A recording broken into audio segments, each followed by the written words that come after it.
আসসালামু আলাইকুম ওয়া রাহমাতুল্লাহি ওয়া বারাকাতুহু। আলহামদুলিল্লাহ ওয়াসসালাতু ওয়াসসালামু আলা রাসূলিল্লাহ ওয়া বা'দ। সম্মানিত দর্শক দিনী ভাই বোনেরা, আপনাদের সকলকে আন্তরিক অভিনন্দন, মোবারকবাদ জানাচ্ছি। একদিনই বোনের প্রশ্ন মোহতারাম, মেয়ে যাকে বিয়ে করতে রাজি নয়, মেয়ে যাকে বিয়ে করতে চায় না, এমন পাত্রের সাথে মেয়ের বাবা জোরপূর্বক বিয়ে দিতে পারবে কি না? গুরুত্বপূর্ণ বিষয়, অত্যন্ত গুরুত্বপূর্ণ বিষয়। দেখা যায় পিতামাতা যাকে পছন্দ করেছে, মেয়ের তাকে পছন্দ না। সেটা অনেক কারণে হতে পারে। এক নম্বর কারণ, দিনই কারণে যদি হয়ে থাকে তবে তো অবশ্যই এর গুরুত্ব অনেক বেশি।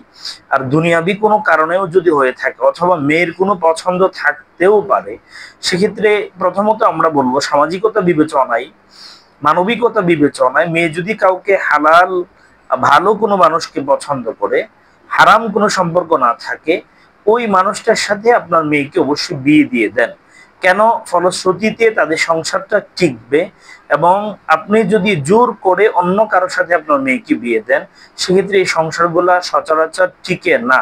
ফলশ্রুতিতে আপনার মেয়ের জীবনের একটা ধাপে গিয়ে দেখা গেল অল্প কিছুদিন সংসার করতে না পেরে অথবা সংসার টিকবে না, এরপরে দেখা যাবে মেয়ের উপরে একটা কলঙ্কের একটা দাগও চলে আসবে। এজন্য মেয়েকে জোরপূর্বক আপনার পছন্দের পাত্রের সাথে বিয়ে দেওয়াটা যদি আপনি দিনই কারণে মনে করেন তবে তো আলহামদুলিল্লাহ, যদি দুনিয়াবি জাগতিক কোনো কারণে মনে করেন তবে এটা যুক্তিযুক্ত নয়। মেয়ে রাজি না থাকলে কারোর সাথে জোর করে বিয়ে দেওয়া এটা শরীয়ত সম্মত নয়।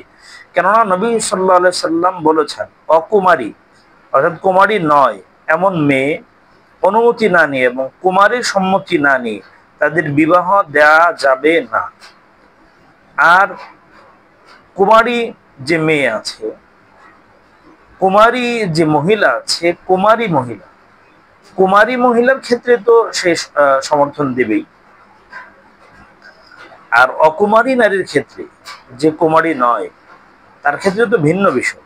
তো কুমারী নারীর ক্ষেত্রে বিষয় হচ্ছে সে চুপ থাকলে, কুমারী নারী সে চুপ থাকলে, সে চুপ থাকলেই এটা সম্মতি ধরে নেওয়া যায়।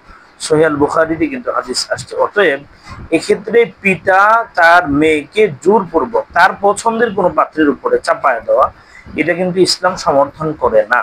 এজন্য আমরা অত্যন্ত সূক্ষ্মতার সাথে, এটা একটা জাগতিক পারলৌকিক বিষয়, সেক্ষেত্রে আমরা বিবেচনা করে এরপরে আমরা বিয়ে দেওয়ার চেষ্টা করবো। আল্লাহ তাআলা অভিভাবকদেরকে সহিহ বুঝ দান করুন।